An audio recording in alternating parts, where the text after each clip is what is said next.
তখন যদি আলতা পড়াতে গিয়ে রাধারানীর চরণে আলতা পড়াতে গিয়ে যদি শরীর যদি কম্পন হয়, কম্পিত হয়, কাঁপে, তাহলে রাধারানীর চরণে সঠিকভাবে বা ঠিকভাবে আলতা পড়ানো হবে?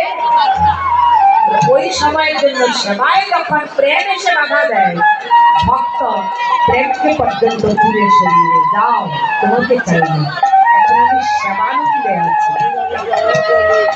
তাই নরোত্তম ঠাকুর মহাশয় বলছেন, প্রেমানন্দ যদি সেবানন্দে বাঁধে, সেই প্রেমানন্দের প্রতি ভক্তের হয় মহাপ্রভের, সেই প্রেমের প্রতি, ভক্তির প্রতি, প্রেমের প্রতি তখন ভক্ত ক্রোধ করে।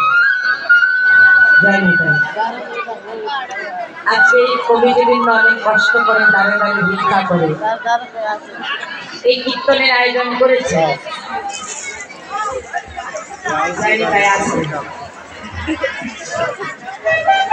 অক্লান্ত পরিশ্রম করে এই কীর্তনের আয়োজন করেছে। এই কমিটিবৃন্দ যদি আজকে এই কীর্তনের আয়োজন না করতেন, তাহলে আপনারা এসে হরিকথা শুনতে পারতেন না। আমরাও এসে আপনাদের মতো ভক্তের সঙ্গে বসে ভগবানের গুণ কীর্তন করার